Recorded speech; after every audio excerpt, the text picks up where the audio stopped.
Morning student. आज हम करेंगे हिंदी व्याकरण का चैप्टर कारक। तो करते हैं स्टार्ट। सबसे पहले कारक किसे कहते हैं? वाक्य में आए संज्ञा या सर्वनाम शब्दों का क्रिया के साथ जो संबंध होता है उसे कारक कहते हैं। क्या संज्ञा या सर्वनाम शब्दों का क्रिया के साथ जो संबंध होता है वो होता है कारक, तथा इस संबंध को जोड़ने के लिए जो शब्द प्रयोग किए जाते हैं उन्हें परसर्ग या कारकीय चिन्ह कहा जाता है। कारक होते हैं 8 प्रकार के। सबसे पहले हम पढ़ते कर्ता कारक।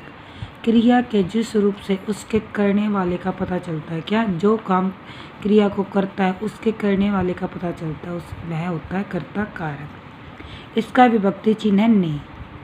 ने चिन्ह का प्रयोग केवल भूतकाल में किया जाता है और वर्तमान और भविष्य काल के लिए नहीं। जैसे रवीना ने बहुत सुंदर चित्र बनाया। अध्यापक जी कक्षा में पढ़ा रहे हैं। देखो वर्तमान है पर यहाँ पे ने शब्द का प्रयोग नहीं हुआ, किसका विभक्ति चिन्ह आ गया में। तो इसीलिए ने चिन्ह का प्रयोग केवल भूतकाल में होगा, बाकी फिर यही विभक्ति चेंज होकर क्या आ जाएगी, में चेंज हो जाएगी। पहले वाक्य में ने का प्रयोग हुआ जो भूतकाल का वाक्य है, जबकि दूसरा वर्तमान काल का, इसीलिए ने विभक्ति का प्रयोग नहीं हुआ। ऐसा नहीं कि कर्ता कारक की विभक्ति केवल ने ही हो, ठीक है, ये चेंज हो सकती है, बट आपको ये ध्यान रखना है कि क्रिया के जिस रूप से उसके करने वाले का पता चलता है। कक्षा में कौन पढ़ा रहा है? अध्यापक, तो पता चला कि करता है। किसने सुंदर चित्र बनाया है? रवीना ने, तो काम किसने किया? क्रिया के करने का बोध किससे चल रहा है? रवीना से, यहाँ पे अध्यापक से, तो ये है कर्ता कारक। पहचान। वाक्य में कौन या किसको लगाकर प्रश्न करो। जैसे सरस को बाजार जाना है, तो किसको बाजार जाना है? सरस को। क्रिया की अनिवार्यता के लिए कर्ता कारक में क्रिया का होना अनिवार्य है। राम को पढ़ने जाना होगा। असमर्थता का भाव, मतलब काम करने में समर्थ न होने का भाव हो, जिसमें सीता से चला नहीं जाता। किससे चला नहीं जाता? सीता से। के उल्टी, दस्त आदि शारीरिक आवेगों की अभिव्यक्ति में भी कर्ता कारक होता है। जैसे शाम को दस्त लगे हैं, तो किसको दस्त लगे? शाम।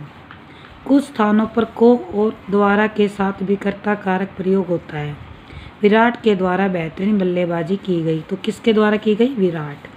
बस आपको क्या लगा के प्रश्न करना, कौन या किसको लगा कर प्रश्न कीजिए। अगर उत्तर मिलता है तो क्या होगा? कर्ता कारक। नेक्स्ट है कर्म कारक।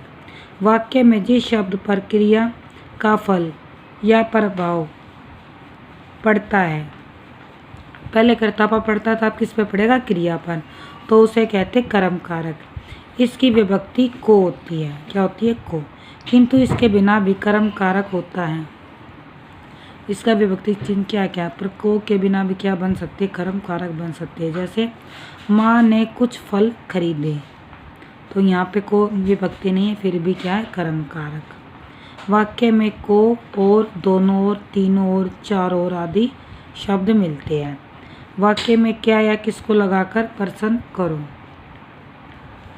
नेक्स्ट है सर्वनाम प्लस को, मतलब सर्वनाम के साथ क्या लग जाए? को। जैसे आप सर्वनाम को लग गया तो क्या बन गया? आपको, मुझको, जिसको, हमको, तथा सर्वनाम प्लस ए या ओ लगे। जैसे किसको, उनको, तुझे, मुझे, जिसे, हमें, किसे, इसे, उसे आदि वाक्य में मिले तो तब भी क्या होता है? कर्म कारक।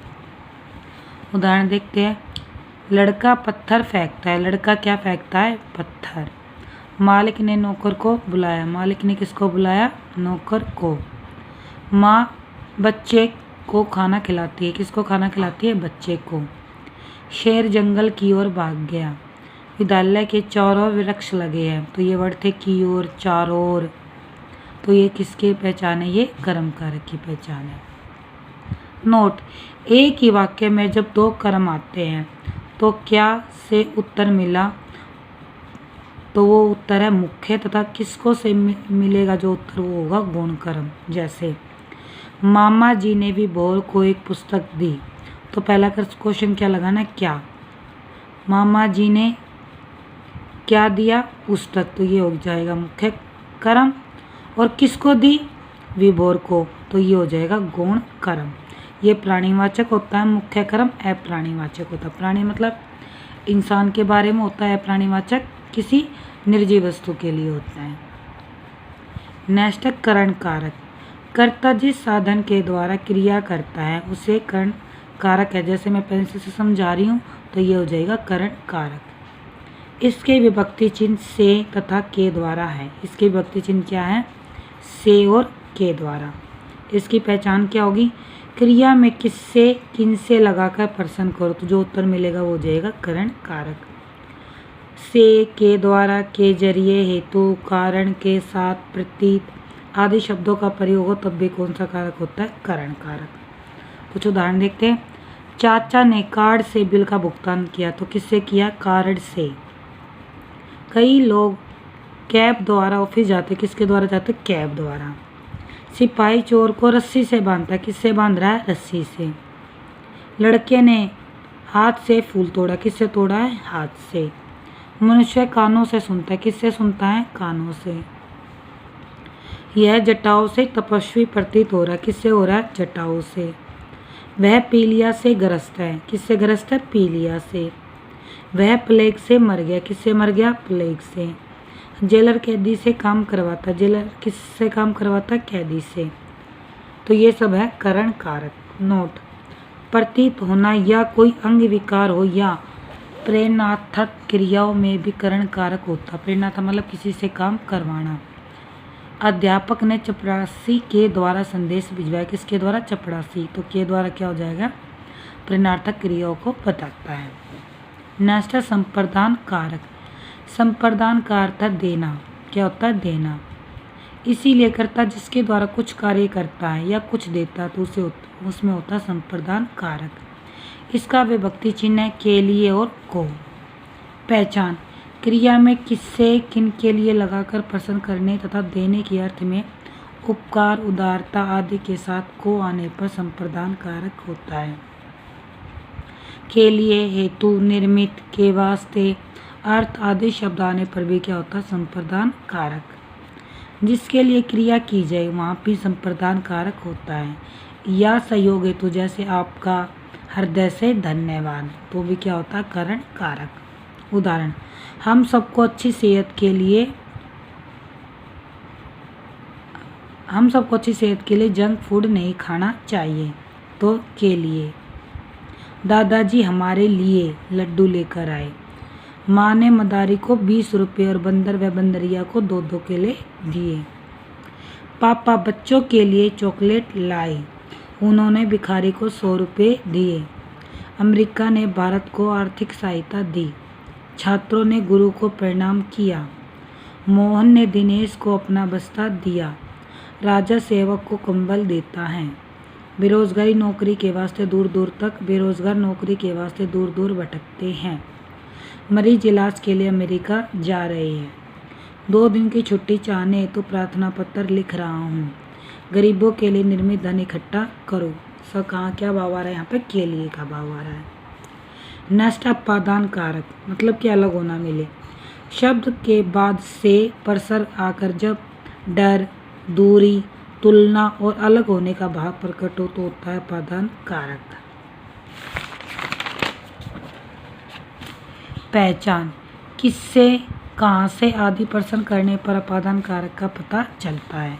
अलग होना, तुलना करने, लज्जा, घृणा, रक्षा, डरने, दूरी, छिपने, उत्पन्न होने के भाव में भी क्या होता है? अपादान कारक। गत्यार्थक क्रियाओं में जिससे विद्या प्राप्त की जाए, स्वभाव, जाति, प्रकृति, लक्षण आदि हो, वहाँ भी कौन सा कारक होता है? अपादान कारक। उदाहरण देखते हैं। शेर की दहाड़ से डर लगता है, किससे डर लग रहा है? दहाड़ से। दिल्ली से सूरत बहुत दूर है। रोहन रोहित से अधिक होशियार है, तुलना हो रही है। मेज से पानी की बोतल नीचे गिर गई। बहू सास से लजाती है। चोर पुलिस से छिपता है। प्रजा ब्रह्मा से उत्पन्न हुई। गोबर से बिच्छू पैदा होते हैं। मोहन ग्राम से आता है। सूर्य पृथ्वी से दूर है। छात्र अध्यापक से पढ़ते हैं। राम जाति से क्षत्रिय थे। नेक्स्ट है संबंध कारक, जिसका नाम से पता चल रहा है संबंध का पता चले। शब्द के जिस रूप से उसका संबंध वाक्य के दूसरे शब्दों के साथ पता चलता है तो होता है संबंध कारक। इसी भक्ति चिन्ह क्या हो जाएगी, का, की, के, रा, री, रे, ना, नी, रे आदि क्या होते हैं, संबंध कारक के परसर्ग है। जो दो शब्दों के बीच में आकर संबंध जोड़ते हैं वो होते हैं संबंध कारक। जैसे विराट का हस्तक क्या हो गया, का। बच्चों के खिलौने। पहचान किसका, किसकी, किसके आदि से प्रश्न करने पर इस कारक का पता चलता है। उदाहरण देखते हैं, हमें बड़ों का आशीर्वाद लेना चाहिए। मोहन का घोड़ा दौड़ता है। राजा का महल सुंदर है। पत्थर के टुकड़े हैं। राम 10 वर्ष का छत्तर है। रूस के हथियार अत्याधुनिक हैं। इन मूर्तियों का रंग बहुत चटकीला है। मेरा चश्मा यहाँ रखा है। झगड़ा मेरे और इसके मध्य था। तुम्हारी चाय ठंडी हो गई। अपना काम स्वयं करना चाहिए। तो ये संबंध कारक के उदाहरण। नेक्स्ट अधिकरण कारक। शब्द के जिस रूप से क्रिया के आधार यानी स्थान या समय आदि का पता चलता है उसे अधिकरण का कारक कहते हैं। जैसे पेंसिल किस पे, किताब पे, तो आधार हो गया, तो ये होते हैं अधिकरण कारक। जैसे मैं और पर अधिकरण कारक के अपसर्ग है, परसर्ग है। पहचान क्रिया में कहाँ व कब लगाने पर अधिकरण कारक का पता चल जाता है।